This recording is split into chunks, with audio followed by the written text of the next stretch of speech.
आज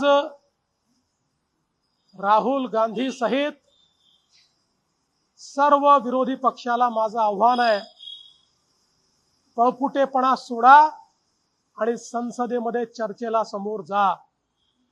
विद्यार्थ्यांचे खरे कैवारी असाल तर हिम्मत दाखवा।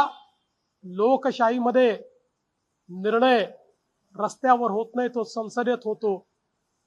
जर देशाच्या संविधानावर विश्वास असेल तर संसदेत चर्चा करा। उत्तर पाहिजे असतील संसदेत मागा। तुमच्याकडे जर काही कल्पना असतील, संकल्पना असतील तर त्या प्रत्यक्षात आणण्याकरता सरकारला मजबूर करा। पण आंदोलनाच्या भरोशावर आपली राजकीय पोळी भाजणं बंद करा। या ठिकाणी खरोखर विद्यार्थ्यांच्या हिताचे निर्णय घ्यायचे असतील तर चर्चेच्या माध्यमातूनच ते होतील। मोदीजींनी विद्यार्थी हिताला सर्वोपरी ठेवण्याचा निर्णय घेतलेला आहे आणि विशेषतः पेपर लीकच्या संदर्भात फास्ट ट्रॅक कोर्ट तयार करून या सगळ्या अपराध्यांना शिक्षा देण्याचा निर्णय मोदीजींनी केलेला आहे। मला असं वाटतं की या संपूर्ण प्रकरणामध्ये एक अत्यंत कडक भूमिका मोदीजींनी घेतली। नीटची पुनर्परीक्षा झाल्यानंतर कुठलीही अडचण न येता ही परीक्षा पूर्ण झालेली आहे।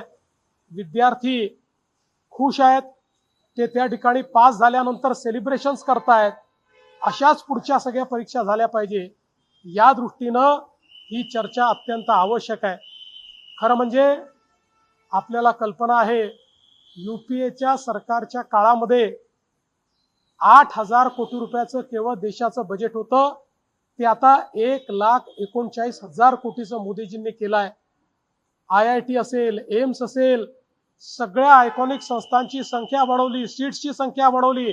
मेडिकल एज्युकेशन, MBA, इंजिनिअरिंग या सगळ्या क्षेत्रांमध्ये नवीन संधी या विद्यार्थ्यांना मोदीजींनी उपलब्ध करून दिल्या आहेत।